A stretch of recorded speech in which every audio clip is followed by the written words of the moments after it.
खेती बिलों नूं लैके जिथे पंजाब दे विच लगातार जिहड़े अंदोलन चल रहे, संघर्ष चल रहे ने, उस दौरान जिहड़े संघर्ष जिहड़े दिल्ली दे विच 11 दिन तो पिछले जारी है। मीटिंगां दौर भी चल रहे हैं, पर हर मीटिंग जिहड़ी बेसिट्टा निकल रही है।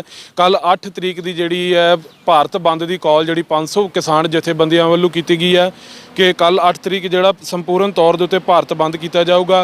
गलबात करांगे किसान आगूआं दे नाल, वो जिहड़ी कल की जिहड़ी भारत बंद की कॉल है उहनूं किस तरह देखते हैं जी? ਅਸੀਂ ਜੀ ਇਸ ਤਰ੍ਹਾਂ ਦੇਖਦੇ ਹਾਂ, ਭਾਰਤ ਬੰਦ ਦੀ ਕਾਲ ਹਰ ਕਮਿਊਨਿਟੀ ਦਾ, ਕਿਸਾਨ, ਮਜ਼ਦੂਰ, ਮੁਲਾਜ਼ਮ, ਹਰ ਪ੍ਰਕਾਰ ਦੀਆਂ ਸਿਆਸੀ ਪਾਰਟੀਆਂ ਕੱਲ੍ਹ ਦੇ ਭਾਰਤ ਬੰਦ ਦੇ ਸੱਦੇ ਦੇ ਉੱਤੇ ਇਕਜੁੱਟ ਹੋ ਕੇ ਮੁਜ਼ਾਹਰੇ ਕਰਨਗੀਆਂ ਅਤੇ ਸਮੁੱਚੇ ਭਾਰਤ ਨੂੰ ਇੱਕਦਮ ਬੰਦ ਕਰਕੇ ਲੌਕ ਕਰ ਦਿੱਤਾ ਜਾਵੇਗਾ।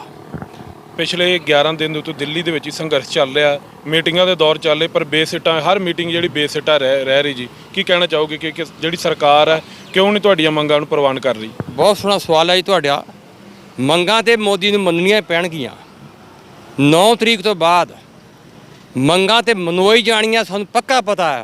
पर मैं ये महसूस करदा हाँ कि मोदी नूं गद्दी भी छड्डणी पैगी ते दिल्ली भी छड्डणी पैगी। इत्थों तक इस संघर्ष ਨੂੰ ਅਸੀਂ ਲੈ ਕੇ जाना है। जो किसानों का कहना है जी सानू ये कानून नहीं चाहिए। पिछले लंबे समय तो करीब 3 तो 4 महीने जो संघर्ष पंजाब के चलिया खेती बिलों को लैके, पर सरकार के कन्ना तक इस बारे कोई आवाज़ नहीं पहुँची। की कहना है कि सरकार किते न किते अणगौलिया कर रही किसानों? बिल्कुल अणगौलिया कर रही है, नज़रअंदाज कर रही है, क्योंकि मोदी नूं किसानां बारे हुण पता ही नहीं। उन्होंने सिर्फ अडानी ते सरमाएदार कारपोरेट घराणिਆਂ ਦਾ ख्याल है। वो उन्हां दा सज्जन मित्र बन गया, गरीबां दा दुश्मन बन गया, पर गरीब उन्हें सुक्का नहीं छड्डणगे। किस तरह तुसीं किसानी संघर्ष नूं सरदार जी किस तरह देखते जिहड़े खेती बिलों लैके? जिहड़ा किसानी संघर्ष जिहड़ा ना ये चाह नाल नहीं कीता। किसान जिहड़े आ ये आउण वाले टाइम 'च इन्हां दी बहुत माड़ी हालत होनी है। इन्हां नूं मोदी ने चाहा भी इन्हां नूं मजदूर बनाउणा, इन्हां दीयां जमीनां खोहणीਆਂ ते इन्हां नूं दिहाड़ीदार बनाउणा। इस करके किसानां ने अपने घर बार छड्डे आ, अपने कारोबार छड्डे आ। उत्थे कोई चाह नूं थोड़े गए आ दिल्ली, ते मोदी नूं ये जिहड़े रद्द करने ही पैणे आ। क्यों हुण ये पंजाब दा मसला नहीं, सारे हिंदुस्तान दा मसला आ। ठीक है, जिस तरह कि तुसीं सुनिया जी, ये सारे पंजाब दा मसला खेतीबाड़ी लैके जिहड़े सरदार जी जिहड़ा कल दी 8 तरीक की 500 किसान जथेबंदी हुण भारत बंद की कॉल है, उसनूं किस तरह देखदे तुसीं? देखो, एक भारत बंद की जिहड़ी कॉल है ये लगातार ਜਿਹੜਾ ਸਾਡਾ ਦਬਾਅ ਹੈ ਬਣ ਰਿਹਾ, ਉਹਦੇ ਤਹਿਤ ਸਰਕਾਰ ਜਿਹੜੀ ਹੈ ਉਹ ਥੋੜ੍ਹੇ ਜਿਹਾ ਪਿਛਾਂਹ ਨੂੰ ਮੁੜੀ ਹੈ ਵੀ ਇਹਦੇ 'ਚ ਸੋਧਾਂ ਕਰ ਲਓ। ਲੇਕਿਨ ਸਾਡੀਆਂ ਜਥੇਬੰਦੀਆਂ ਨੇ ਬਿਲਕੁਲ ਫੈਸਲਾ ਕੀਤਾ ਹੈ। ਜਿਹੜੀ ਕੱਲ੍ਹ ਪਿਛਲੀ ਮੀਟਿੰਗ ਹੋਈ ਹੈ ਪੰਜਵੀਂ ਮੀਟਿੰਗ, ਉਹਦੇ ਵਿੱਚ ਮੀਟਿੰਗ ਦੇ ਦੌਰਾਨ ਹੀ ਜਿਹੜਾ ਸੱਤਿਆਗ੍ਰਹਿ ਦਾ ਐਕਸ਼ਨ ਸਾਡੇ ਜਥੇਬੰਦੀਆਂ ਦੇ ਲੀਡਰਾਂ ਨੇ ਮੌਨ ਧਾਰ ਕੇ 40 ਮਿੰਟ ਮੌਨ ਧਾਰ ਕੇ ਤੇ ਸਰਕਾਰ ਨੂੰ ਜਿਹੜਾ ਜਵਾਬ ਦਿੱਤਾ ਉਸ ਗੱਲ ਦਾ, और मजबूर हुई है। जे मीटिंग जे वाकआउट करके चलते तो उन्होंने बहाना मिल जाना फिर किसान साडे नाल गल नहीं करनी चाहते। लेकिन इन्होंने जिहड़ा वो एक्शन किया उत्थे वो एक्शन लामिसाल होया ते सरकार मजबूर हुई है ते नाल ही फिर अपनियां फाइलों के उत्ते इस गल का यस और नो का जवाब भेजे। अगली मीटिंग तुहाडे नाल फौरी तौर पर उन्होंने कहा भी 7 तरीक नूं 20 मिनट बाद जाके मंत्री बाहर चल गए, ਜਿਹੜੇ ਸਕੱਤਰ ਸੀ ਉਹ ਬਾਹਰ ਚਲ ਗਏ। ਸਕੱਤਰਾਂ ਦੇ ਬਾਹਰ ਉਹਨਾਂ ਨੇ ਚਰਚਾ ਕਰਕੇ ਫਿਰ ਵਾਪਸ 20 ਮਿੰਟ ਬਾਅਦ ਆਏ ਤੇ ਕਿਹਾ ਵੀ ਅਸੀਂ ਇੱਕ ਮੀਟਿੰਗ ਤੁਹਾਡੇ ਨਾਲ ਹੋਰ ਕਰਨੀ ਚਾਹੁੰਦੇ ਆ ਤੇ ਉਹ 7 ਤਰੀਕ ਨੂੰ ਹੀ ਮੀਟਿੰਗ ਕਰਨੀ ਚਾਹੁੰਦੇ ਆ। ਲੇਕਿਨ ਇਹਨਾਂ ਨੇ ਠੋਕ ਕੇ ਕਿਹਾ ਵੀ ਅਸੀਂ 7 ਤਰੀਕ ਨੂੰ ਤੁਹਾਡੇ ਨਾਲ ਮੀਟਿੰਗ ਨਹੀਂ ਕਰ ਸਕਦੇ, ਕਿਉਂਕਿ 8 ਤਰੀਕ ਨੂੰ ਸਾਡਾ ਭਾਰਤ ਬੰਦ ਦਾ ਐਕਸ਼ਨ ਹੈ, ਜਿਹੜਾ ਅਸੀਂ ਉਹ ਬੜੀ ਸਫਲਤਾ ਦੇ ਨਾਲ ਉਹਨੂੰ ਸਿਰੇ ਚਾੜਨਾ। इस करके असी 8 तो बाद तुहानूं वीडियो फिर 9 तरीक का जो डिसाइड होया। 9 तरीक में भी हुण जैस और नो, सिर्फ कोई गल नहीं करनगी जथेबंदियां, सिर्फ इहो ही सवाल लैणगियां भी ये रद्द करने या नहीं करने। जे ਜਿਹੜੀਆਂ लगातार मीटिंगां ਦੇ ਉੱਤੇ मीटिंग होण जा रही है, मीटिंगां लगातार मीटिंगां ਦੇ ਦੌਰ ਚੱਲ ਰਹੇ ਨੇ, ਪਰ ਬੇਸਿੱਟਾ ਹਰ मीटिंग ਰਹਿ ਰਹੀ है। ਕੀ ਲੱਗਦਾ ਕਿਸਾਨਾਂ ਦੀ ਜਿਹੜੀ ਮੰਗਾਂ ਨੇ ਉਹ ਸਰਕਾਰ ਪੂਰੀਆਂ ਕਰੂਗੀ ਕਿ ਨਹੀਂ ਪੂਰੀਆਂ ਕਰੂਗੀ? देखो, सरकार ਆਪਣੇ ਉਸੇ ਮਨਸ਼ਾ ਦੇ ਉੱਤੇ ਕਾਰਪੋਰੇਟ ਘਰਾਣਿਆਂ ਦੀ ਜੋ ਦਿਸ਼ਾ ਨਿਰਦੇਸ਼ ਆ ਉਹਦੇ ਤੇ ਚੱਲ ਰਹੀ ਆ ਤੇ ਸਾਡੀਆਂ ਜਥੇਬੰਦੀਆਂ ਜਿਹੜੀਆਂ ਸਮੁੱਚੇ ਕਿਸਾਨਾਂ ਦੀਆਂ ਮੰਗਾਂ ਤੇ ਲੈ ਕੇ ਦ੍ਰਿੜ ਸੰਕਲਪ ਹੈ ਵੀ ਅਸੀਂ ਇਹਨਾਂ ਨੂੰ ਰੱਦ ਕਰਾਉਣਾ।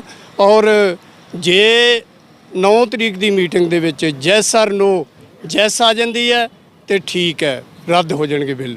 ਨੋ ਆਉਂਦੀ ਹੈ ਤੇ ਦਿੱਲੀ ਨੂੰ ਸਮੁੱਚੇ ਰੂਪ ਵਿੱਚ ਘੇਰਾ ਪਾ ਕੇ ਜਾਮ ਕਰ ਦਿੱਤਾ ਜਾਏਗਾ ਤੇ ਇਹਨਾਂ ਨੂੰ ਮਜਬੂਰ ਕੀਤਾ ਜਾਏਗਾ ਵੀ ਜੇ ਬਿੱਲ ਰੱਦ ਕਰੋ ਹਰ ਹਾਲਤ ਵਿੱਚ।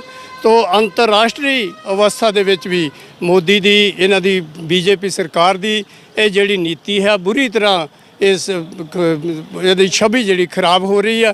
ਸੋ ਇਸ ਕਰਕੇ ਇਹਨਾਂ ਨੂੰ ਅਕਲ ਆ ਜਾਣੀ ਚਾਹੀਦੀ, ਸੋਚ ਲੈਣਾ ਚਾਹੀਦਾ ਅਜੇ ਵੀ ਕਿ ਸਮੁੱਚਾ ਹਿੰਦੁਸਤਾਨ ਦਾ ਕਿਸਾਨ, ਮਜ਼ਦੂਰ, ਕਿਰਤੀ, ਮੁਲਾਜ਼ਮ, ਹਰ ਵਰਗ ਜਿਹੜਾ ਚਾਹੇ ਕਲਾਕਾਰ ਹੈ, ਚਾਹੇ ਉਹ ਸਾਡੇ ਮੈਡਲ ਖਿਡਾਰੀ ਆ, ਹਰ ਇੱਕ ਇਸ ਘੋਲ ਦੇ ਵਿੱਚ ਪੂਰੇ ਉਤਸ਼ਾਹ ਦੇ ਨਾਲ ਜੁਟਿਆ ਹੋਇਆ ਤੇ ਇਸ ਘੋਲ ਸਿੰਘ ਬਾਦਲ ਵੱਲੋਂ ਬੜੇ ਲੰਬੇ ਸਮੇਂ ਤੋਂ ਬਾਅਦ ਆਪਣਾ ਪੁਰਸਕਾਰ ਵਾਪਸ ਕੀਤਾ ਗਿਆ ਸਰਕਾਰ ਵੱਲੋਂ। ਖੇਤੀ ਕਾਨੂੰਨਾਂ ਦੇ ਖਿਲਾਫ ਪਹਿਲਾ ਉਹਨਾਂ ਦਾ ਬਿਆਨ ਜਿਹੜਾ ਰੱਦ ਹੋਇਆ ਸੀਗਾ ਕਿ ਮੈਂ ਇਹ ਜਿਹੜਾ ਪੁਰਸਕਾਰ ਹੈ ਆਪਣੇ ਕੋਲ ਨਹੀਂ ਰੱਖ ਸਕਦਾ ਕਿਉਂਕਿ ਪੰਜਾਬ ਦੇ ਕਿਸਾਨ ਦੁਖੀ ਨੇ। ਕੀ ਕਹਿਣਾ ਚਾਹੋਗੇ? ਦੇਖੋ ਜੀ, ਇਹ ਤਾਂ ਰਾਜਨੀਤੀਵਾਨ ਜਿਹੜੇ ਉਹਨਾਂ ਨੂੰ ਜਿਹੜਾ ਮਿਲਿਆ ਸੀ, ਇਹਨਾਂ ਦੀ ਕਿੰਨੀ ਕੁ ਕੁਰਬਾਨੀ ਹੈ ਸਾਰਾ ਉਹਦੇ ਤੋਂ ਤੁਸੀਂ ਅੰਦਾਜ਼ਾ ਲਗਾ ਸਕਦੇ ਹੋ। ਇਹਦੇ ਲਈ ਇਹਨਾਂ ਦੀ ਰਾਜਨੀਤੀ ਹੁੰਦੀ ਹੈ, ਇਹਨਾਂ ਨੇ ਐਵੇਂ ਉਹ ਵੋਟ ਬੈਂਕ ਦੇ ਖਾਤਰ ਸਾਰਾ ਕੁਝ ਇੱਦਾਂ ਕਰਦੇ ਆ।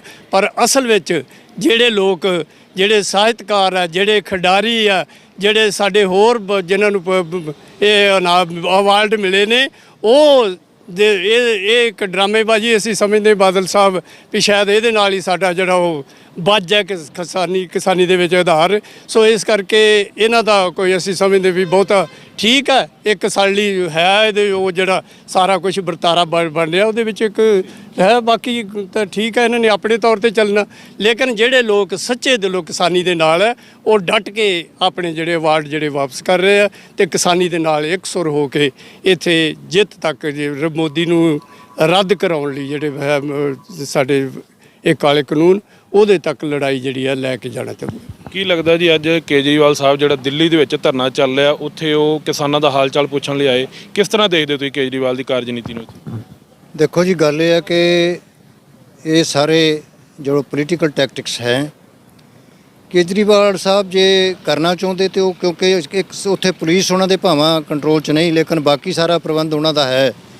ਉਹਨਾਂ ਨੂੰ ਚਾਹੀਦਾ ਸੀ ਪਹਿਲਾਂ ਹੀ ਕਿ ਉਹ ਸਾਰਾ ਜਿਹੜੇ ਪਤਾ ਲੱਗ ਗਿਆ ਸੀ ਜਦੋਂ ਕਿ ਇੰਨੀ ਭਾਰੀ ਗਿਣਤੀ ਦੇ ਵਿੱਚ ਕਿਸਾਨ ਆ ਰਹੇ ਆ, ਉਹਨਾਂ ਦਾ ਉੱਥੇ ਹਰ ਤਰ੍ਹਾਂ ਨਾਲ ਪ੍ਰਬੰਧ ਕਰਨਾ ਸਹੀ ਸੀ। ਦੂਸਰੀ ਗੱਲ ਕਿ ਜਿਹੜਾ ਉਹਨਾਂ ਨੇ ਇਸ ਜਿਹੜੇ ਕਾਨੂੰਨ ਆ ਉਹਨਾਂ ਬਾਰੇ ਜੋ ਨੋਟੀਫਿਕੇਸ਼ਨ ਕੀਤਾ ਹੈ ਉਹ ਸਭ ਤੋਂ ਮਾੜੀ ਗੱਲ ਹੈ ਤੇ ਇੱਕ ਸੱਚੇ ਹੋਣ ਵਾਲੀ ਗੱਲ ਹੈ। ਹੁਣ ਭਈ ਮੈਂ ਉੱਥੇ ਜਾ ਕੇ ਮਿਲਾਂ, ਚਲੋ ਸਾਡੇ ਤਾਂ ਇਹ ਸਾਡਾ ਅਸੂਲ ਹੈ ਕਿ ਜਿਹੜਾ ਸਾਡੇ ਕੋਲ ਆਉਂਦਾ ਹੈ ਉਹ ਇੱਕ ਕਦਮ ਵੀ ਸਾਡੇ ਵੱਲ ਨੂੰ ਆਉਂਦਾ ਅਸੀਂ ਉਹਦਾ ਸਵਾਗਤ ਕਰਦੇ ਹਾਂ। ਔਰ ਜਿੱਥੋਂ ਤੱਕ ਸਾਡੀਆਂ ਮੰਗਾਂ ਦਾ ਸਵਾਲ ਹੈ, ਸਾਡੀ ਲੀਡਰਸ਼ਿਪ ਨੇ ਯੈਸ ਔਰ ਨੋ ਦੀ ਗੱਲ ਹੁਣ ਕਰ ਦਿੱਤੀ ਹੈ, ਉਹ ਹੋ ਕੇ ਰਹੇਗੀ।